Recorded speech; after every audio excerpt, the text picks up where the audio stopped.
औज़ुबिल्लाहिमिनश्शैतानिर्रजीम बिस्मिल्लाहिर्रहमानिर्रहीम। This is me Asad Ahmad जनाब और हम डिस्कस कर रहे हैं financial reporting two. BBA department का ये सब्जेक्ट है, थर्ड सेमेस्टर है और यूनिवर्सिटी ऑफ संत जामशोरो का जो है वो सिलेबस है। और आज का डिस्कशन हम स्टार्ट करेंगे इसी सब्जेक्ट से रिलेटेड। अच्छा, जब मैं FR1 पढ़ा रहा था बीबीए के स्टूडेंट्स को तो मैंने वहां पर ये बात कही थी कि आपका आगे चल के एक सब्जेक्ट आएगा फाइनेंशियल रिपोर्टिंग टू, जो पूरा का पूरा बुनियाद रखेगा फाइनेंशियल रिपोर्टिंग वन के ऊपर, जो मैं पहले ही पढ़ा चुका हूँ। तो आज का ये जो चैप्टर है या ये जो सब्जेक्ट है जो आपके थर्ड सेमेस्टर में पढ़ना पड़ेगा आपको, इसकी जितनी भी बेसिक्स बातें हैं ना वो आप ऑलरेडी FR1 में पढ़ चुके हो। एंट्रीज बनाना, लेजर बनाना, इनकम स्टेटमेंट बनाना, बैलेंस शीट बनाना, एडजस्टमेंट्स क्या होती हैं, सारी की सारी डिस्कशंस हमारी हो चुकी हैं FR1 के अंदर, जिसमें हमने बहुत प्रैक्टिस भी एक्सेसिव लेवल की हुई है और बहुत सारे टॉपिक्स भी हमने ऑलरेडी वहां पर पढ़े हुए हैं। ठीक है, तो यहाँ पर आपके पास टॉपिक कुछ नए आएंगे, लेकिन उनकी जो बुनियाद होगी ना वो वही पुराने वाली ही होगी जो हम ऑलरेडी डिस्कस कर चुके हैं। ठीक है, तो अब हम स्टार्ट करते हैं। मैंने थोड़ी सी, अगर मैं कहूँ कि चेंजिंग की है इस सेशन के इस सब्जेक्ट की खास करके, तो वो यही है कि मैं पिछले सेशन के जब मैं पढ़ा रहा था तो मैं थोड़ा सा आप लोगों को डिटेल में लेके जाना चाहता था। मैं कहता था कि अगर ये कॉन्सेप्ट इस तरीके से टेस्ट हो तो उसका क्या क्या फ्लेवर आ सकता है। लेकिन इस बार मैं ऐसा कुछ नहीं करने वाला, आपके टीचर्स की हद तक ही रहूंगा, आपके टीचर के ही मटेरियल को शेयर करूंगा, उन्हीं के सॉल्यूशंस तक ही रहूंगा, ताकि मैं ज्यादा डिटेल में आपके लिए ना जा सकूं, ताकि आपके लिए भी परेशानी का बायस ना बने और आप सुकून से सेशन को कंप्लीट कर सकें। जितना भी मटेरियल होगा वो सारा का सारा आपके टीचर की स्लाइड्स को ही मैं फॉलो करता रहूंगा। हाँ, आपको अगर एक्सेसिव मटेरियल फॉर प्रैक्टिस चाहिए विद सॉल्यूशंस तो फिर जब आप रजिस्टर्ड करेंगे अपने आप को, क्योंकि ये तो डेमो लेक्चर है और ये आज का लेक्चर अवेलेबल होगा पब्लिकली मेरे फेसबुक प्लेटफॉर्म पे और मेरे यूट्यूब के प्लेटफॉर्म के ऊपर, तो ये पब्लिकली अवेलेबल हो जाएगा। तो जब ये पब्लिकली अवेलेबल होगा तो ये सब सब देखेंगे, तो वो अनरजिस्टर्ड होंगे। जो लोग रजिस्टर्ड करवाएंगे उनको अगर एक्सेसिव मटेरियल चाहिए होगा फॉर प्रैक्टिस स्पेसिफिकली किसी टॉपिक के लिए, तो उनको सोल्यूशन के साथ में व्हाट्सएप ग्रुप पे रजिस्टर्ड जब आप हो जाएंगे तो मैं वो चीज़ शेयर आपको कर दूंगा। ठीक है जनाब, तो यहाँ तक के डिस्कशंस को लेकर के हम आगे बढ़ाते हैं।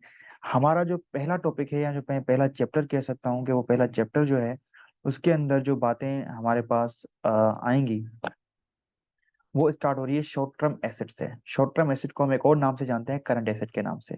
ठीक है, सबसे पहले मैं आपको दिखा सकता हूँ कि आज के टॉपिक में हम पढ़ने क्या क्या वाले हैं। हम आज करंट एसेट को खत्म करेंगे। ठीक है जनाब, करंट एसेट आज हमारा खत्म हो जाएगा। फिर हम डिस्काउंट अलाउड खत्म करेंगे कि डिस्काउंट अलाउड किसे कहते हैं, सेल्स अलाउंस के बारे में पढ़ेंगे, बेड डेट्स के बारे में पढ़ेंगे और प्रोविजन फॉर बेड डेट्स के बारे में पढ़ेंगे। अब मैं इधर आ जाता हूँ। तो सबसे पहले हम आते हैं करंट एसेट्स किसे कहते हैं, शॉर्ट टर्म एसेट्स किसे कहते हैं। अगर आपको पता हो, जब मैं आपको FR1 पढ़ा रहा था तो मैंने वहां पर आपको एसेट की डेफिनेशन पढ़ाई थी। मैंने आपको कहा था कि देखो, एसेट की डेफिनेशन में आपको तीन बातें देखनी होती हैं। सबसे पहले a resource control by an entity, एक ऐसा रिसोर्स, एक ऐसे वसाइल जो कि कोई एंटिटी को कंट्रोल कर जो कोई कोई एंटिटी कंट्रोल कर रही है जिनको। और दूसरा इसकी पॉइंट ये थी कि as a result of past event, ये आपके पास आज मौजूद है पास्ट इवेंट की वजह से। तीसरी इसकी बात थी कि इससे फ्यूचर बेनिफिट एक्सपेक्ट करती है कोई भी एंटिटी, कोई भी ऑर्गेनाइजेशन। तीन बातें थी इसमें। सबसे पहले, एसेट के लिए मालिक होना जरूरी नहीं है, एसेट को कंट्रोल करना लाजमी होता है। कंट्रोल से मुराद कि अगर इस चीज का फायदा होता है तो वो आपका फायदा, नुकसान होता है तो आपका नुकसान। फॉर एग्जाम्पल, आज मेरे सामने लैपटॉप पड़ा है, ये मेरा एसेट है, तो इस एसेट को सबसे पहले मैं कंट्रोल कर रहा हूँ, इससे मैं फायदा ले रहा हूँ तो भी मेरा फायदा है। अगर ये टूट जाएगा तो किसका नुकसान है, मेरा नुकसान है, तो मतलब मैं कंट्रोल कर रहा हूँ, पहली बात। दूसरी बात ये कि पास्ट इवेंट की वजह से ये चीज आई होगी। तो पास्ट इवेंट हमारे पास क्या है इस लैपटॉप का, फॉर एग्जाम्पल कि मैं माजी में जाकर इसने मैंने ये लैपटॉप खरीदा होगा किसी से, तो ये मेरा पास्ट इवेंट था। और फिर आखिरी बात इसमें क्या थी, मैं एक्सपेक्ट करता हूँ कि मुझे ये फ्यूचर देगा बेनिफिट, मतलब फ्यूचर के अंदर ये क्या करेगा, बेनिफिट देगा। तो मैं अपने लैपटॉप से एक्सपेक्ट करता हूँ कि मैं आगे भी इससे बेनिफिट लेता रहूंगा। तो ये तीन बातें जब होती हैं तो वो एसिड की डेफिनेशन में आ जाता है। फिर एसिड के डेफिनेशन के पढ़ने के बाद हमारे पास दो हिस्से आते थे, अगर आपको याद हो। पहला हिस्सा हमारे पास आता है करंट एसेट्स का और दूसरा हिस्सा हमारे पास आता है नॉन करंट एसेट का। पहला हिस्सा हमारे पास आ जाता है किसका, करंट एसेट्स का, करंट एसेट्स का। और दूसरा हिस्सा हमारे पास आ जाता है नॉन करंट एसेट्स का। सर, नॉन करंट एसेट क्या आते हैं, हमें पता है कि ऐसे एसेट जो कि हमें बेनिफिट देते हैं 12 महीनों से ज्यादा के अरसे के अंदर। और करंट एसेट्स क्या होते हैं, ऐसे एसेट्स जो कि हमें बेनिफिट देते हैं 12 महीनों के अंदर अंदर।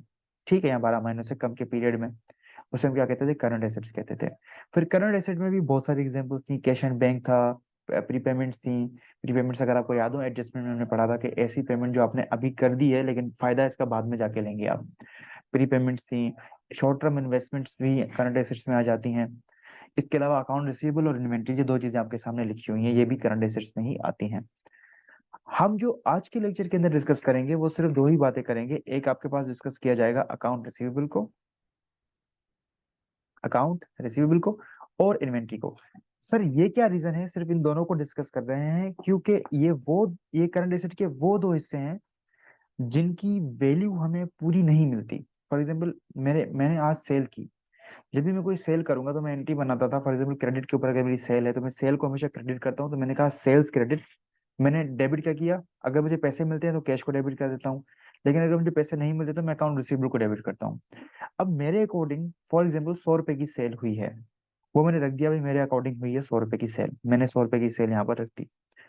अब जैसे ही मैंने मेरे अकॉर्डिंग 100 रुपए की सेल रखी, अब तीन वजूहत की वजह से मुझे ये 100 रुपए लाजमी नहीं कि पूरे के पूरे मिलेंगे, हो सकता है मुझे इससे पैसे कम मिले। जैसे कि भाई अकाउंट रिसीवेबल में मैंने लिखा हुआ है कि मुझे 100 रुपए मिलेंगे, लेकिन मैंने एक पॉलिसी इंट्रोड्यूस करवाई और मैंने कहा कि जो बंदा मुझे 5 दिन के अंदर अंदर पेमेंट करेगा मैं उससे 100 रुपए नहीं बल्कि 80 रुपए लूंगा, मतलब मैं उसको डिस्काउंट दूंगा। तो जब भी आप एज ए बिजनेस डिस्काउंट देते हैं वो डिस्काउंट आपका एक्सपेंस बनता है, ठीक है। तो अब मुझे मिलने वाले थे 100 रुपए, लेकिन एक बंदे ने अगर मुझे 5 दिन के अंदर पेमेंट कर दी तो वो मुझे देगा कितने, 80 रुपए। तो इसीलिए अकाउंट रिसीवेबल को मुझे कम करना पड़ता है, क्योंकि मुझे ये देखना पड़ता है, देखो अकाउंट रिसीवेबल में मुझे लगता है कि 100 रुपए मिलने वाले हैं, लेकिन मैंने जब 20 रुपए डिस्काउंट दे दिए तो अब मुझे 100 रुपए नहीं बल्कि उससे वैल्यू कम मिलेगी। अच्छा जी, एक दो चीजें और भी हैं जिसमें सेल्स रिटर्न। फॉर एग्जाम्पल भाई मैंने ये कहा कि भाई मुझसे लोगों ने खरीदे हैं 100 रुपए की चीजें, लेकिन मुझे एक्सपेक्ट है, मुझे ऐसा लगता है कि मुझसे 20 रुपए की चीजें लोग मुझे क्या करेंगे, मुझे वापस दे देंगे। तो यहाँ पर मतलब मुझे लग रहा है कि 100 रुपए की चीज बिक चुकी है, लेकिन मेरी पास्ट प्रैक्टिस ऐसी रह चुकी है, मैं माजी में ऐसी ये चीजें देख चुका हूँ कि जब भी मेरे पास सेल होती है तो उसका कुछ ना कुछ ऐसा मुझे वापस दिया जाता है। तो भाई मुझे सेल्स रिटर्न हो जाएगी, जो चीजें लोगों ने मुझसे खरीदी है मुझे वापस करेंगे। जाहिर सी बात है, जब मुझे लोग पैसे वापस करेंगे तो मैं पूरे पैसे तो उनसे ले नहीं सकता, ठीक है। तो दूसरी चीज ये भी हो सकती है कि जिसकी वजह से रिसीवेबल मेरा कम आ जाएगा। तीसरी चीज होती है आपके पास बेड डेट्स। बेड डेट का मतलब होता है कि जनाब ऐसे कर्जे जो बेड हो चुके हैं, जो खराब हो चुके हैं, जो कि मुझे अब नहीं मिलने वाले। फॉर एग्जाम्पल एक बंदे के पास मेरे पास पैसे रहते थे 1 लाख रुपए, उसने क्या कर दिया, मुझसे 1 लाख रुपए की चीजें कर्जे के ऊपर लेकर के फिर अमेरिका से बाहर, मतलब अमेरिका चला गया, मुल्क से बाहर चला गया। अब जब वो मुल्क से बाहर चला गया तो मुझसे वो पैसे रिकवर नहीं कर सकता, तो ये वो पैसे हैं जो कि मुझे नहीं मिलने। तो तीसरी वजह ये होती है रिसीवेबल को कम करने की कि मुझे पैसे नहीं मिलने वाले, बेड डेट जिसे हम कहते हैं। तो ये तीन वजूहत होती हैं जिनकी वजह से मुझे अकाउंट रिसीवेबल की जो एक्चुअल वैल्यू होती है, जो फेस वैल्यू होती है, जो कि मुझे दिख रही होती है, मैं उससे बैलेंस शीट में उसको नहीं लेके जा सकता। क्योंकि बैलेंस शीट के अंदर एक कॉन्सेप्ट होता है प्रूडेंस कॉन्सेप्ट। प्रूडेंस कॉन्सेप्ट बोलता है कि जो आपकी असल चीज है, हकीकी चीज है, आप वही दिखाओ।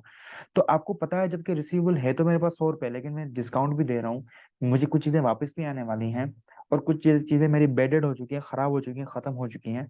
तो प्रूडेंस का प्रिंसिपल जो कि ये कहता है कि आपको सही सही सच्ची सच्ची चीजें दिखानी चाहिए। जब मुझे पता है कि मुझे पूरी की पूरी पेमेंट नहीं मिलेगी तो मैं फेस वैल्यू कैसे लेके जाऊं बैलेंस शीट के अंदर।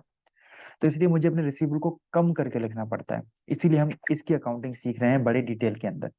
नंबर दो, इन्वेंट्री। इन्वेंट्री भी सर ऐसे होती है, जी हाँ। फॉर एग्जाम्पल मैं इन्वेंट्री खरीद कर लेकर आया, मैंने इन्वेंट्री रख दी गोडाउन के अंदर। गोडाउन के अंदर जब मेरी इन्वेंट्री पड़ी थी, गोडाउन के अंदर जब मैंने ये इन्वेंट्री रखी थी, तो बारिश हो गई और बारिश की वजह से मेरी इन्वेंट्री खराब हो गई। मुझे लगता है कि मेरी इन्वेंट्री की जो कॉस्ट है वो 100 रुपए है, लेकिन अब मुझे ये भी पता है कि बारिश की खराब होने की वजह से अब इसकी वैल्यू 100 रुपए नहीं रही बल्कि 80 रुपए हो गई। तो इस वजह से इन्वेंट्री और अकाउंट रिसीवेबल आपको एक्चुअल वैल्यू पे नहीं मिलते, जब भी इनकी अकाउंटिंग आपको सीखनी पड़ती है। अब मैं इधर आ जाता हूँ, ये मुझे एक्सप्लेन करने की जरूरत नहीं है, वही डेफिनेशन लिखी हुई है कि ऐसे एसेट जो कि बैलेंस शीट के अंदर मुझे 1 साल के अंदर अंदर कैश में कन्वर्ट होकर फायदा दे दें। अकाउंट रिसीवेबल की वैल्यूएशन कैसे होगी? कहता है अकाउंट अकाउंट रिसीवेबल कभी भी वैल्यू नहीं होगा, not valued at face value. Face value के ऊपर कभी भी वैल्यू नहीं होता है, वो हमेशा वैल्यू होगा एनआरवी यानी नेट रियलाइजेबल वैल्यू के ऊपर, यानी वो वैल्यू जो कि आगे चल के आपको रियलाइज होगी, आपको मिलेगी, ठीक है। अच्छा जी सर, नेट रियलाइज वैल्यू कैसे निकालूंगा? भाई मेरे पास जितने की चीजें बिकी हैं उनको उठाऊंगा, उसमें से मैं डिस्काउंट माइनस करवा दूंगा, ठीक है, जो कि मैं दे रहा हूँ, उसमें से मैं सेल्स माइनस करवा दूंगा, सेल्स रिटर्न्स जो कि मेरी चीजें वापस मुझे मिलेंगी, और उसमें से मैं बेड डेट्स माइनस करवा दूंगा। जब ये तीन चीजें मैं माइनस करवाऊंगा तो मुझे मेरी वैल्यू एनआरवी मिल जाएगी, और मैं अपने बैलेंस शीट में फेस वैल्यू नहीं बल्कि एनआरवी लेके चला जाऊंगा। एग्जाम्पल के तौर पर समझा देता हूँ। मान लेते हैं भाई मेरी फेस वैल्यू 100 रुपये आ रही है, और मेरी एनआरवी वैल्यू, ये मैं माउस से लिख रहा हूँ इसलिए थोड़ा टेढ़ा मेढ़ा लिखा जा रहा है। मेरी एनआरवी वैल्यू है, फॉर एग्जाम्पल मैंने 100 रुपये में से 20 रुपये का डिस्काउंट दे दिया, 10 रुपये की चीजें वापस आ गई, और 10 रुपये मेरे बेड एड हो गए। कितने हो गए? 40 रुपये। तो मैं, मेरे पास जो एनआरवी आ रही है वो ये आ रही है कि 100 रुपये में से 40 रुपये तो मुझे एनी हाउ नहीं मिलेंगे। तो एनआरवी मेरी आ रही है 60 रुपये। तो जब मैं बैलेंस शीट बनाऊंगा तो मैं अपने पास जो अकाउंट रिसीवेबल दिखाऊंगा ना, वो 100 का नहीं दिखाऊंगा बल्कि कितने का दिखाऊंगा? 60 रुपये का दिखाऊंगा, क्योंकि ये वही वैल्यू है जो कि मुझे रियलाइज हो रही है। बाकी तो मैंने कुछ चीजें वापस हो गई, कुछ चीजें नहीं मिलने वाली, और कुछ चीजें मैंने खुद माफ कर दी हैं। अब इन सब चीजों को एंट्रीज बनाकर सीखेंगे एक एक एग्जाम्पल के साथ। ठीक है क्या? उनकी एंट्रीज बनाकर उन चीजों को सीखेंगे हम। अगेन सबसे पहली चीज हम क्या सीखने वाले हैं? कैश डिस्काउंट सीखने वाले हैं। यहाँ पर वर्ड कैश के ऊपर गौर कीजिएगा कि यहाँ पर आपको जो बात कर रहा है वो कैश डिस्काउंट की बात कर रहा है। डिस्काउंट हमारे पास दो टाइप्स के होते हैं, एक कहलाता है ट्रेड डिस्काउंट और एक कहलाता है cash discount. Sir trade discount क्या होता है? ट्रेड डिस्काउंट ऐसा डिस्काउंट होता है जब भी आप कोई चीज मार्केट से खरीदने जाते हैं तो उसकी एक लिस्ट प्राइस होती है। फॉर एग्जाम्पल आप एक शर्ट खरीदने गए, तो आपने पूछी भाई शर्ट की प्राइस क्या है, उसने बता दी ये इसकी प्राइस है 800 रुपए। तो ये उसकी लिस्ट प्राइस होती है। आपने कहा कि यार थोड़ा बेस किया, आपने कहा पुराने कस्टमर्स हैं ये वो, आप शर्ट मुझे थोड़ी सी सस्ते में दे दो। उसने आपको कहा कि ठीक है आपको मैं शर्ट 500 रुपए की लगा देता हूँ। अब शर्ट की वैल्यू कितनी थी? लिस्ट प्राइस 800, लेकिन उसने दी कितने की? 500 की। तो आपको उसने डिस्काउंट दिया, कितने का डिस्काउंट दिया? 300 रुपए का। ये 300 रुपए का डिस्काउंट कहलाता है ट्रेड डिस्काउंट। इसकी कोई अकाउंटिंग नहीं होती, कोई एंट्री नहीं बनती। सर क्यों? क्योंकि भले उसकी प्राइस 800 क्यों ना हो, मुझे ये चीज कितने की पड़ी है? 500 की। तो मैं डायरेक्ट एंट्री बनाता ही 500 से हूँ। मैं शर्ट को डेबिट करूंगा 500 से, मैं अपने पैसे क्रेडिट करूंगा 500 से। मैं ऐसा नहीं करूंगा कि मैं 800 से डेबिट करूंगा फिर 300 से डिस्काउंट लूंगा। नहीं नहीं नहीं नहीं। ट्रेड डिस्काउंट की कोई अकाउंटिंग नहीं बनती। जो चीज मुझे जिस चीज में पड़ी है, जिसकी कॉस्ट मुझे जो पड़ी है, मैं उसी में उसकी अकाउंटिंग करता हूँ। ठीक है। दूसरा होता है cash discount. Sir cash discount क्या होता है? जब कैश की पेमेंट देते वक्त या लेते वक्त जो डिस्काउंट मिले। फॉर एग्जाम्पल मेरे एक कस्टमर के पास रहते थे 80,000 रुपए। मैंने उसको कहा कि अगर तुम मुझे पेमेंट 30 दिन के अंदर अंदर करोगे, 30 दिन के अंदर अंदर अगर तुम मुझे पेमेंट कर देते हो, तो मैं आपको क्या वापस करूंगा? मैं आपसे 80,000 रुपए की जगह फॉर एग्जाम्पल 50,000 रुपए ले लूंगा। 80,000 रुपए उसको देने थे फॉर एग्जाम्पल, और मैं अगर तुम मुझे एक महीने के अंदर पेमेंट करोगे तो मैं तुमसे 50,000 रुपए लूंगा, 30,000 रुपए तुम्हें मैं माफ कर दूंगा। ठीक है। अब उस कस्टमर ने क्या किया? 30 दिन के अंदर अंदर मुझे पेमेंट कर दी। तो मुझे, मैंने उससे लेने कितने हैं अब? 50,000। लेकिन उसका कर्जा कितने का माफ हुआ? 80,000 का। तो ऊपर से जो 30,000 मुझे नहीं मिले ना, ये मेरा बन जाता है कैश डिस्काउंट। अगर कैश डिस्काउंट में देता हूँ, मतलब मैं माफ करता हूँ, तो मेरा एक्सपेंस बनता है, नाम आ जाता है डिस्काउंट अलाउड, और एक्सपेंस आपको पता है डेबिट से बढ़ता है हमेशा। और अगर मैं डिस्काउंट किसी को दे रहा, मतलब दे नहीं रहा बल्कि ले रहा हूँ किसी से, किसी ने मुझे डिस्काउंट दिया है, तो वो मेरे लिए बन जाता है डिस्काउंट रिसीव, जो कि मेरी इनकम होती है। आई होप कि यहाँ तक डिस्काउंट के बारे में टोटली मैंने बात समझा दी। अब इसको पढ़ो, कहता है डिस्काउंट्स ओवर सेल प्राइस। इस सेल प्राइस के ऊपर डिस्काउंट मिलता है ताकि कस्टमर किसी सर्टन टाइम पीरियड के अंदर अंदर अगर मुझे पे करता है, और अर्ली पेमेंट को इनकरेज करता है, यानी कि आपको पेमेंट जल्दी हो जाए।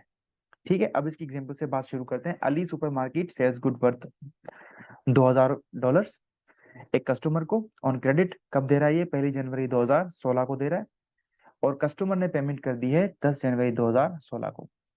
अब इस सबको समझने से पहले मैं आपको कुछ चीजें यहाँ पर समझाना चाहता हूँ कि सर ये चीज क्या है, इसका क्या मतलब है। तो इसका मतलब समझने के लिए मैं यहाँ पर आपको बताता हूँ। देखो इसके अंदर जब भी आप कोई भी कर्जा देते हो ना, या क्रेडिट के ऊपर कोई चीजें देते हो ना, तो आप उससे उसकी टर्म्स डिफाइन करते हो। टर्म्स मतलब उसकी कंडीशंस क्या होंगी। तो उस कंडीशंस को इस शक्ल में लिखा जाता है। सर इसका मतलब क्या होता है? यहाँ पर एन का मतलब है टाइम पीरियड। एन का मतलब क्या है? टाइम पीरियड, कि आपको ये कर्जा कितने दिन के लिए दिया जा रहा है। फॉर एग्जाम्पल अगर इसने अली सुपरमार्केट ने कुछ चीजें बेची हैं, और बेची हैं $2,000 की, ठीक है। तो अब इस ये जो एन है, यानी ये जो $2,000 है, तुम्हें कब तक पे करने हैं? 30 लिखा हुआ है, तो आप बोलोगे 30 दिन के अंदर अंदर। ये डेज होते हैं हमेशा। ठीक है। तो वो बोलता है, अली सुपर मार्केट बोलता है कि देखो मैं तुमने $2,000 की चीजें बेच रहा हूँ कर्जे के ऊपर, अकाउंट रिसीवेबल में अपना बनाऊंगा, लेकिन तुम्हें ये पेमेंट कितने दिन के अंदर अंदर करनी है? 30 दिन के अंदर अंदर करनी है। सर ये 15 और ये 3 का मतलब क्या होता है? बेटा जो 15 होता है ना, ये 15 भी डेज ही होते हैं, और ये 3 होता है ना, 3, ये 3 होता है परसेंटेज। सर क्या मतलब, इनका क्या मतलब होता है? वो ये बोलता है कि देखो मैंने तुम्हें कर्जा तो 30 दिन के लिए दिया है, लेकिन अगर तुम मुझे पेमेंट 15 दिन के अंदर अंदर करोगे तो मैं तुम्हें 3% डिस्काउंट दूंगा। तो ये टर्म्स होती हैं किसी भी उसके अंदर, अपना क्या कहते हैं, कर्जे के अंदर। ठीक है। तो मान लेते हैं कि अगर फॉर एग्जाम्पल यहाँ पर लिखा हुआ है कि एन बराबर है 30 के, और 3/15 है, तो इसका मतलब ये है कि अगर तुम मुझे 30 दिन के अंदर अंदर पेमेंट करोगे, अगर तुम मुझे 30 दिन के अंदर अंदर पेमेंट करोगे, मतलब ये कर्जा तुम्हें कितने दिन के लिए दिया जा रहा है, 30 के लिए, 30 दिन के लिए दिया जा रहा है, और अगर तुम मुझे 15 दिन के अंदर पेमेंट करोगे तो 3% डिस्काउंट तुम्हें मैं दे दूंगा। अच्छा, अगर 3/10 होता तो वो कहता है कि अगर तुम मुझे 10 दिन के अंदर अंदर कर्जा दोगे तो 3% तुम्हें क्या करूंगा, डिस्काउंट दूंगा। तो ये डिस्काउंट होता है, ये कितने दिन के अंदर अंदर पेमेंट के ऊपर डिस्काउंट मिलेगा, और ये टोटल पेमेंट का टाइम पीरियड काउंट किया जाता है। ठीक है।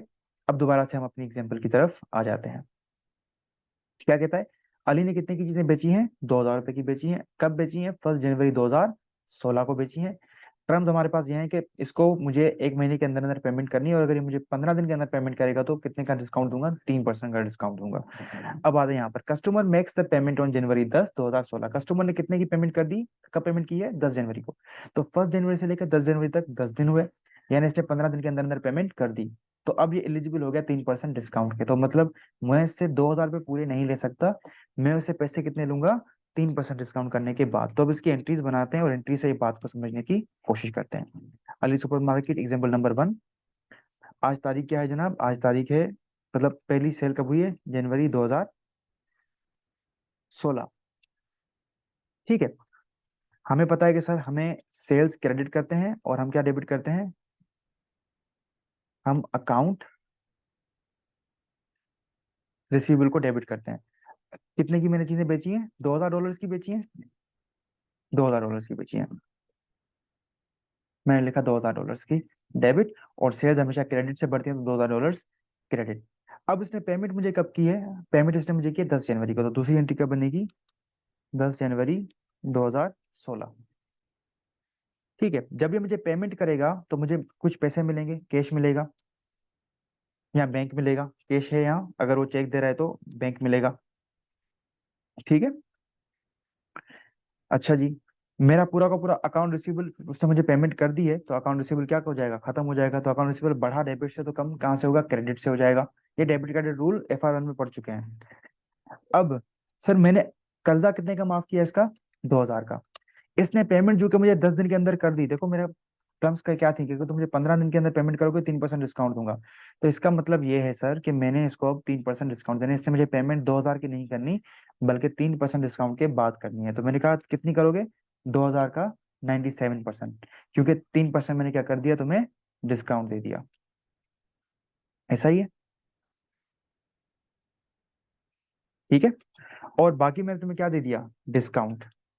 तो ये मेरा डिस्काउंट अलाउड है, और डिस्काउंट अलाउड कितना, मैंने तुम्हें कितना डिस्काउंट दिया, इसने कहा कि सर आपको पेमेंट करनी थी 2,000 रुपए की, मल्टीप्लाई बाय, आपने डिस्काउंट दिया 3% का, तो 60 रुपए का आपने डिस्काउंट दे दिया। तो अगर आप गौर से देखो, डेबिट क्रेडिट दोनों क्या हो गए, 2,000 से बराबर।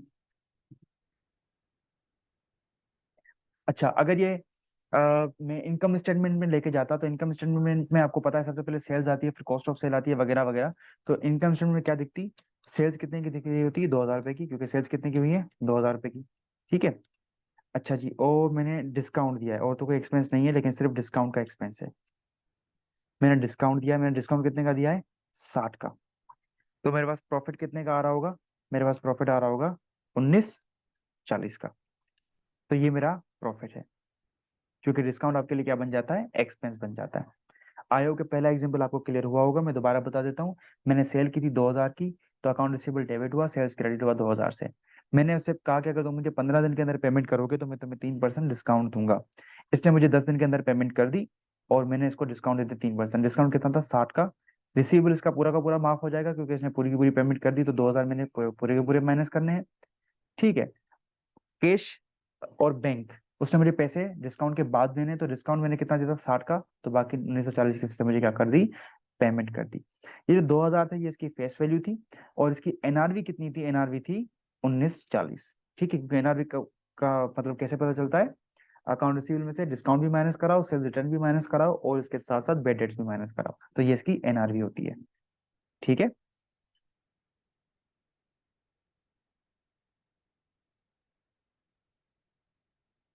अच्छा जनाब, वापस आ जाते हैं। आयोग के, ये तो क्लियर हो गया होगा, आपकी मैम ने इसको कुछ इस तरीके से किया होगा कि ये एसेट्स हैं। ठीक है, उन्होंने ये कहा कि भाई सेल जब हुई हमारे पास तो अकाउंट रिसीवेबल हमारे पास 2000 से बढ़े और सेल्स हमारे पास 2000 से बढ़ी। फिर जब हमारे पास कैश कलेक्शन की बात आई तो उसने मुझे पेमेंट 10 दिन के अंदर जो कि कर दी थी, तो अकाउंट रिसीवेबल तो 2000 से माइनस हो जाएगा। कैश में रिसीव करूंगा कितने से, 1940 से। बाकी 60 रुपये मेरा क्या है, डिस्काउंट है, तो वो भी डिस्काउंट कहाँ पे चला जाता है, इक्विटी में चला जाता है। ये कैसे निकला, 2000 का 3%, और वो कितना है, 60। और जब मैं 2000 में 60 माइनस कर दिया तो इतने पेमेंट मैंने क्या कर दी, रिसीव कर दी। मैंने एंट्रीज के फॉर्म में बता दिया ताकि आपको पता चले कि ये चीजें आई कहाँ से होंगी और कैसे हुई होंगी, और आपकी मैम ने इसको स्टेटमेंट के फॉर्म में बताया है, तो दोनों चीजें क्या हैं, बराबर ही हैं। ठीक है। अब पहले इस चीज को थोड़ा सा हजम कर लें, इस एग्जाम्पल को दोबारा देखें, उस सॉल्यूशन को दोबारा देखें, और अगर ये बात बिल्कुल आपको क्लियर हो गई है तो फिर आप आगे आ जाएं। ठीक है, कुछ वक्त के लिए आप क्या करेंगे, वीडियो को पॉज करेंगे। ओके जनाब, तो ये अज्यूमशन मैंने ले ली कि आपने वो वाली डिस्काउंट वाली बात समझ ली होगी। अब हम इसके दूसरे लेवल की तरफ जा रहे हैं। हमें पता है कि अकाउंट रिसीवेबल की नेट रियलाइजेबल वैल्यू तीन चीजों के माइनस करने के बाद मिलेगी। एक डिस्काउंट का मैच करवाना पड़ेगा, दूसरा है सेल्स रिटर्न, हमने जो चीजें बेची हैं वो हमें क्या कर रही हैं, वापस मिल रही हैं। तो अगर हमने जो चीजें बेची हैं वो हमें वापस मिल रही हैं तो वो भी हमारे अब रिसीवेबल नहीं रहेंगे। जाहिर सी बात है, अगला बंदा बोलेगा कि देखो तुमने मुझे बेची तो थी लेकिन मैंने वापस कर दी। जब मैंने एक चीज वापस कर दी मैं तुम्हें पेमेंट क्यों करूंगा, तो वो भी हमें हमारे रिसीवेबल से क्या करना पड़ता है, माइनस करना पड़ जाता है। तो अब इसको हम पढ़ेंगे, इसको सीखेंगे कि इसकी अकाउंटिंग कैसे की जाती है। बोला है some firms allow customer to return the goods up to certain period, कुछ पीरियड के लिए कुछ फर्म्स क्या करती हैं, अलाउ करती हैं कस्टमर्स को, अगर इतने दिन के अंदर अंदर चीजें वापस करोगे तो हम आपको रीपे कर देंगे, आपकी पेमेंट जो है वो कम हो जाएगी।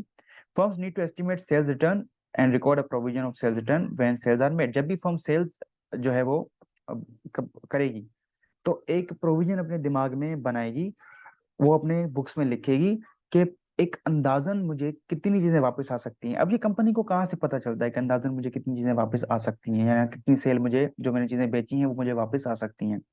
तो इसकी वजूहत ये है कि कंपनी को यहाँ तो पता चलता है अपनी पास्ट प्रैक्टिस से। कंपनी ने माजी में सेल्स की होंगी और कंपनी को पता होगा कि जब भी मैं बेचती हूँ तो इतना इतना परसेंट मुझे चीजें वापस आ जाती हैं, तो वो कंपनी उसके हिसाब से क्या बनाती है, प्रोविजन बनाती है। यहाँ पर वर्ड प्रोविजन बहुत लाजमी होता है। प्रोविजन का मतलब होता है अंदाजा, एक ऐसी लाइबिलिटी जो अंदाजे के तौर पे आ रही हो। इसके अंदर या तो अमाउंट सर्टन नहीं होता कि मुझे कितना अमाउंट आएगा वापस, या तो टाइमिंग सर्टन नहीं होती। टाइमिंग का मतलब है कि कितने दिन में वापस आएगी। तो प्रोविजन क्या होता है, एक अंदाजा होता है जिसमें या तो अमाउंट का पता नहीं होता या तो टाइमिंग का पता नहीं होता। तो वो कहता है कि फर्म्स क्या करेंगी, एस्टिमेट करेंगी, अंदाजा लगाएंगी, एक प्रोविजन रिकॉर्ड करेंगी कि मुझे कितनी चीजें वापस आ सकती हैं या कब तक आ सकती हैं। ठीक है, तो ये बनाएंगी। उसके बाद वो कहता है कि जब भी प्रोविजन बनेगी, provision is called sales return allowance, उसको एक नाम दिया जाएगा सेल्स रिटर्न अलाउंस। ये हमेशा कॉन्ट्रा एसेट होता है, सेल्स रिटर्न अलाउंस एसेट को माइनस करता है, और ये हमेशा नेट किया जाता है अगेंस्ट अकाउंट अकाउंट रिसीवेबल। जब भी बैलेंस शीट में अगर आप जाते अकाउंट रिसीवेबल को लेके जाओगे तो अकाउंट रिसीवेबल को सेल्स रिटर्न अलाउंस से क्या करवा देते हो, माइनस करवा देते हो। अब भी आपके सामने एक एग्जांपल रखिए, एग्जांपल नंबर 2 है, और इसको पहले पढ़ते हैं। क्या कहता है कि Ali super market total sale हुई है $50,000 की। कब हुई है, जनवरी के अंदर हुई है। कस्टमर को अलो किया गया है कि आप रिटर्न कर सकते हैं goods with in 30 days. Ali super market ने एक्सपेक्ट किया है कि 5% चीजें हमारे पास क्या आएंगी, माजी से वापस आएंगी। तो सबसे पहले आप एक काम करिएगा, मुझे इस सेल्स की एंट्री बना के दिखा दें, और आपके हिसाब से, मतलब आप घर बैठे सॉल्व कर सकते हैं ना वीडियो पॉज करके, आपके हिसाब से कितने परसेंट अलाउंस आना चाहिए। एंट्री को छोड़ दें, बस ये मुझे बताएं कितने परसेंट अलाउंस आना चाहिए और उसका अकाउंटिंग ट्रीटमेंट क्या होना चाहिए, अपने दिमाग में सोचें।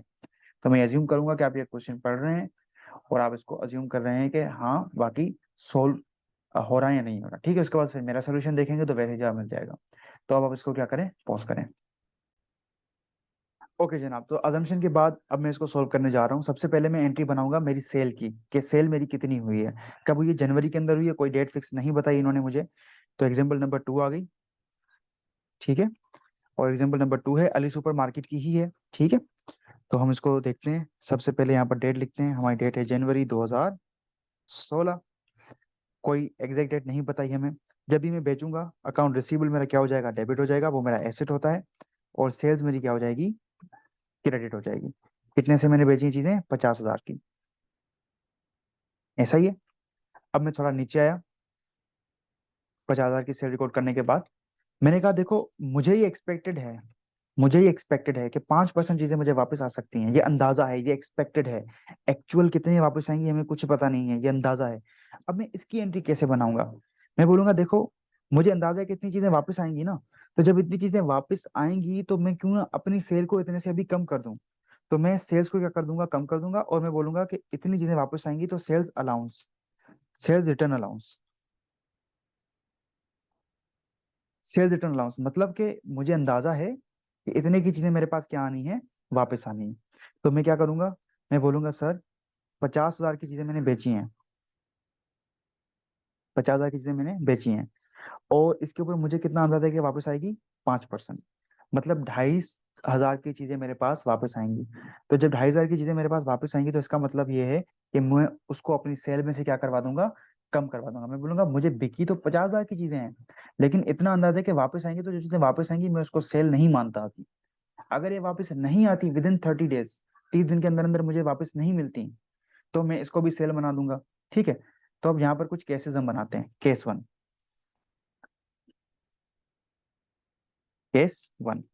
केस वन ये कहता है कि भाई आपके पास अ, चीजें वापस आ गई। ठीक है। फॉर एग्जाम्पल केस वन जो कि आपके मैम ने भी सॉल्व किया हुआ है, उस उन्होंने शायद लिखा हुआ है कि 1,000 रुपए की चीजें वापस आ गई। ठीक है। तो मैं वापस आ जाता हूँ। मैं लिखता हूँ केस वन में है कि 1,000 रुपए की चीजें मुझे वापस मिली हैं। तो पता है मैं क्या करूंगा, मैं बोलूंगा 1,000 रुपए की चीजें जैसे ही मुझे वापस मिलेंगी, मैंने अलाउंस बनाया हुआ था ना, अलाउंस बनाया हुआ था, मैं इसको उठाऊंगा, मैंने अलाउंस को उठाऊंगा, मैं बोलूंगा sales return, sorry sales allowance, हाँ सेल्स रिटर्न अलाउंस वापस आ गया मेरे पास। कितने से वापस आ गया, 1,000 रुपए से। और अकाउंट रिसीवेबल मेरा कम हो जाएगा, अकाउंट रिसीवेबल मेरा कितने से कम हो जाएगा, 1,000 रुपए से। ठीक है, ये बनेगी एंट्री मेरे पास। किसकी एंट्री बनेगी ये मेरे पास, ये मेरे पास एंट्री बनेगी। अगर केस वन है, मेरे पास चीजें वाकई वापस आती हैं। अगर 2,500 की वापस आ जाती तो मैं क्या करता, सेल्स रिटर्न अलाउंस डेबिट करता 2,500 से, और अकाउंट रिसीवेबल क्रेडिट कर देता 2,500 से। ठीक है। अब इस तरफ आ जाते हैं, आपके मेम की तरफ चलते हैं। उन्होंने देखो वही किया है। एसेट आपके पास अकाउंट रिसीवेबल 50,000 के दिख रहे हैं। ठीक है। और सेल्स भी आपके पास कितने से हुई है, 50,000 से हुई है। आपने अलाउंस बनाया, अलाउंस आपके पास 2,500 आया। आपने कहा कि सर आपने सेल्स 2,500 से कम कर दी, और ये आपने एज अ कॉन्ट्रा एसेट बना दिया। अभी आप इसको माइनस नहीं करा सकते, जब बैलेंस शीट में जाएंगे तब माइनस कराएंगे, क्योंकि अभी अभी आपको कंफर्म नहीं है कि बाकी मुझे अकाउंट रिसीवेबल मेरे कम हो रहे हैं नहीं, ये आपका अंदाजा है। जब आपको पक्का पता चल जाता है ना कि हाँ अब ये पैसे मेरे पास नहीं मिलने वाले, बिल्कुल मेरे पास चीजें वापस आ गई, तो फिर आप क्या कर देते हो, अलाउंस को कम करके, और इसको क्या कर देते हो, रिटर्न को, अपना अकाउंट रिसीवेबल को माइनस कर देते हो। इस वाले एग्जांपल में देख लो क्या कहता है कि भाई मेरे पास चीजें कितने की वापस आ गई, 1,000 रुपए की वापस आ गई। तो अब देखो मैम ने क्या किया, मैम ने सेल्स रिटर्न को मतलब सेल को नहीं छेड़ा। जो अलाउंस उन्होंने बनाया था 2,500 का, उसमें से 1,000 रुपए क्या कर देंगे मैडम, कम कर देंगे। और 1,000 रुपए कहाँ से माइनस करवा दिया, आपके रिसीवेबल में से। अब आपके पास रिसीवेबल कितना आ गया, 49,000 का। अलाउंस आपके पास रह गया 1,500 का, क्योंकि 1,000 का अलाउंस बनाया था, 100 उसमें से कंफर्म हो गई, तो बाकी अलाउंस कितने का रह गया, 1,500 का रह गया। और सेल्स तो वैसे ही आपने पहले ही माइनस करवा दी थी अलाउंस बनाते वक्त ही, उस आपने उसको सेल ही नहीं माना था। आपने कहा था देखो ये सेल में तब मानूंगा जब मुझे पक्का पता चल जाएगा कि मैंने ये चीजें कमा ली हैं। तो अब यहाँ पर मैं आता हूँ, थोड़ी सी मैं इजाफी बात करता हूँ। ये तो केस वन था जो कि आपको मैम ने सोल्व करवाया। अगर केस टू होता, केस टू, और केस टू में मैं अंदाजा लगा रहा हूँ कि 30 दिन तक मुझे कोई भी रिटर्न नहीं आता, मेरा जो सेल्स रिटर्न कितना है, 0।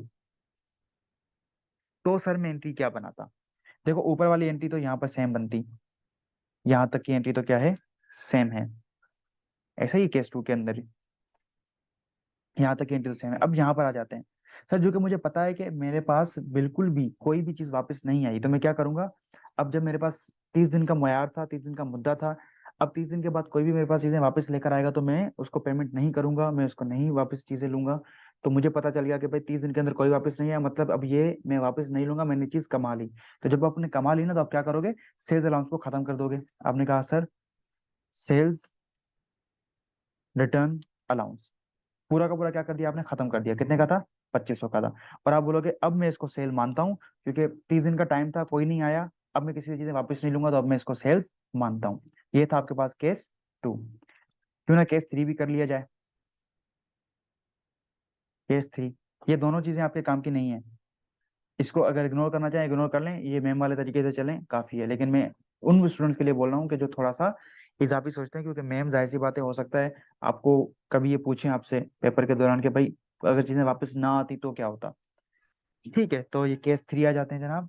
केस 3 में मैं रिटर्न कितना लेकर आ रहा हूँ। केस 3 में पहले हमने क्या किया, रिटर्न वापस लेकर आए। दूसरे में हमने क्या किया, हमने कहा कि भाई 1000 रुपए का रिटर्न जो है वो मतलब पहले केस में क्या था कि 1000 रुपए की चीजें वापस आई। दूसरे केस में कुछ भी वापस नहीं आया। तीसरे केस में भी मैं 1000 ही रखता हूँ। ठीक है सर, अब मैं एंट्री क्या बनाता, 30 दिन 1000 आ गए और 30 दिन गुजर गए, तो क्या बनती, सबसे पहले तो यही एंट्री बनती। सर मैं रिसीवेबल बनाता। ठीक है, फिर मैं सेल्स और सेल्स रिटर्न अलाउंस भी बनाता। फिर 1000 रुपए की जब मेरे पास चीजें वापस आ जाती तो मैं अकाउंट रिसीवेबल को कम कर देता। यहाँ तक तो बात सारी की सारी सेम थी जो कि एंट्री नंबर 1 में हुई। अब सर 30 दिन गुजर गए, बाकी कितने का अलाउंस बचा हुआ है, 1500 का। अब मैं किसी से चीजें वापस नहीं ले पाऊंगा, तो मैं क्या करूंगा, बाकी का जो 1500 का अलाउंस है, सेल्स रिटर्न अलाउंस, वो क्या कर दूंगा, खत्म कर दूंगा। कितने से खत्म करूंगा, 1500 से। 1500 से क्यों खत्म करूंगा, क्योंकि 1000 से ऑलरेडी चीजें वापस आ गई, तो 1000 वैसे ही वहां से कम हो गया। और क्या कर दूंगा यहाँ से, इसको सेल्स का हिस्सा बना दूंगा। मैं बोलूंगा अब ये मेरी कमाई हो गई क्योंकि किसी ने भी चीजें मुझे वापस नहीं की। क्लियर हो गई बच्चा। तो ये दो केसेस जो है वो इजाफी बात थी, ये आपके काम का डिस्कशन नहीं है, आप उसको इग्नोर कर सकते हैं। लेकिन वो बच्चे जो कि थोड़ा सोच विचार रखते हैं वो जरूर सोचेंगे कि सर अगर नहीं आता तो क्या होता। सर 1000 तो अब आ गया, लेकिन बाकी 1500 मेरे पास 30 दिन में मुझे रिसीव नहीं होता, तो एंट्री क्या बनाता मैं। ये सारी की सारी बातें मैंने डिस्कस कर ली आपके लिए। सिर्फ यही केस क्या था, रेलेवेंट था आपके मैम के हद तक। अब मैं इधर आ गया। ठीक है, अच्छा जी, अब अकाउंट रिसीवेबल और बैड डेट्स। मैं चाहता हूं कि मैं अकाउंट रिसीवेबल और बैड डेट्स को, वैसे तो मैंने इसी के अंदर कवर करने के लिए टॉपिक लिखा था ये, लेकिन मैं चाहता हूं कि आज कुछ ज्यादा हैवी ना हो जाए। आप डिस्काउंट अलाउड को समझ लो और सेल्स अलाउंस को समझ लो। ठीक है, सेल्स अलाउंस और डिस्काउंट अलाउड को आप समझ लो। ये बैड डेट और प्रोविजन जो है वो मैं आपसे इंशाल्लाह नेक्स्ट लेक्चर के अंदर डिस्कस करूंगा, लेक्चर नंबर 2 के अंदर। मैं भी वो पब्लिकली अवेलेबल में ना कर सकूं, तो वो आपको पब्लिकली अवेलेबल नहीं होंगे, तो आपको इसके लिए रजिस्ट्रेशन लेनी पड़ेगी। नंबर आपके पास मेंशन है इसके अंदर ही, वीडियो के अंदर ही, तो वो चीज़ करना चाहिए। पीडीएफ में बनाऊंगा, वहां पर ऐसे सवाल रखूंगा आपके मैम के, और मैं अपनी एंट्रीज वाले जवाब जो है वो रखूंगा। बाकी मैम वाले सवाल के जवाब तो आपको वैसे ही पीपीटी के फॉर्म में आपके पास मौजूद है। तो भाई आज के लेक्चर को मैं यही रखता हूँ। अच्छा, एक और चीज मैं आपको बताना चाहता हूँ इसी सेल्स रिटर्न वाले मामले के अंदर ही। बाज़ औक़ात कंपनीज क्या करती हैं, अलाउंस वाले कोई चीज नहीं बनाती। फॉर एग्जाम्पल अकाउंट रिसीवेबल हमारे पास डेबिट था, कितने से डेबिट था, 50,000 से। और सेल्स हमारे पास क्रेडिट थी, कितने से, 50,000 से। बाज़ औक़ात कुछ कंपनी सेल्स रिटर्न अलाउंस बनाती ही नहीं है। वो क्या करती हैं, वो बोलती हैं कि भाई मुझे अलाउंस अलाउंस नहीं बनाना, डायरेक्ट जब मुझे पास रिटर्न आ जाएगी तब मैं डायरेक्ट सेल्स रिटर्न की एंट्री बना दूंगा। तो हुआ ये कि फॉर एग्जाम्पल उस कंपनी के पास डायरेक्ट सेल्स रिटर्न की मतलब आ गए 1000 रुपए। मतलब अगर मैं चलूँ आपके स्लाइड में यहाँ पर, देखो इस कंपनी ने क्या किया, इस कंपनी ने किया कि मुझे एक्सपेक्टेड है कि भाई मुझे 5% वापस मिलेगा। कुछ कंपनीज बोलती है मैं प्रोविजन नहीं बनाऊंगी, कोई अंदाजा नहीं बनाना मुझे, जब मेरे पास चीजें वापस आएंगी विद इन 30 डेज मैं उससे अपने आपको जो है वो देख लूंगी, मेंटेन कर लूंगी चीजें। तो अब अगर आप इधर आएंगे ना, इधर ये बुक, यहाँ पर, हाँ। तो सर इसकी आप एंट्री क्या बनाते हैं, तो इसकी एंट्री आपकी कुछ इस तरीके की बनती कि आपने, जब आपके पास चीजें वापस आएंगी तो आप बनाते हैं सेल्स रिटर्न डेबिट। कितने सेल्स रिटर्न डेबिट हुआ आपके पास, आपके पास सेल्स रिटर्न डेबिट हुआ है किससे, 2500, 1000 से। 1000 की चीजें वापस आई ना, और अकाउंट रिसीवेबल क्रेडिट कर देते हैं। वो भी कितने से क्रेडिट कर देते हैं, 1000 रुपए से। ये केस जो है, ये वाला केस, ये वो केस है जो कि हम बार बार हमारी FR1 की अकाउंटिंग में करते थे। सेल हुई थी और फिर कुछ सेल हमें वापस आ गई, तो इस सेल्स रिटर्न की डायरेक्ट एंट्री बनाते थे और अकाउंट रिसीवेबल की डायरेक्ट एंट्री बना देते थे। अलाउंस वाला केस देखो थोड़ा डिफरेंट है। उसमें आप क्या कर देते हो, अलाउंस को सेल से रिवर्स करवा देते हो, फाइनली आखिर में आप क्या करवा दोगे, सेल्स रिटर्न की कोई एंट्री नहीं बनाओगे, बल्कि अलाउंस को कम करके अकाउंट रिसीवेबल को उससे क्या कर देते थे, कम कर देते थे। तो ये बात आपने हमेशा जहन में रखनी होगी। आई होप कि आपको बातें समझ में आई होंगी। इंशाल्लाह आपसे मुलाकात होती है नेक्स्ट लेक्चर के अंदर। यहाँ पर अभी भी अगर मैं करना चाहूँ ना, मैं अभी भी बहुत आगे जा सकता हूँ। जैसे बैलेंस शीट में सर कितना अमाउंट दिखेगा अकाउंट रिसीवेबल का, या फिर सर इनकम स्टेटमेंट में कितनी इनकम दिखेगी। लेकिन मैं अभी इतना डिटेल में नहीं जा रहा, पहला डिस्कशन है, थोड़ा इसको आसान रखते हैं, फिर इंशाल्लाह बाकी बातें बाद में करते हैं। By the way this case जो अभी मैंने बॉक्स बनाया हुआ है ये आपके काम की चीज़ है, बाकी सारी चीज़ें एक्स्ट्रा थी, अंडरस्टैंडिंग के लिए थी। आज के लेक्चर को यहीं तक रखता हूँ। Thank you so much. अल्लाह हाफिज। मिलते हैं इंशाल्लाह नेक्स्ट लेक्चर में। पीडीएफ आपके साथ व्हाट्सएप के ऊपर शेयर हो जाएगा। जज़ाकल्लाह।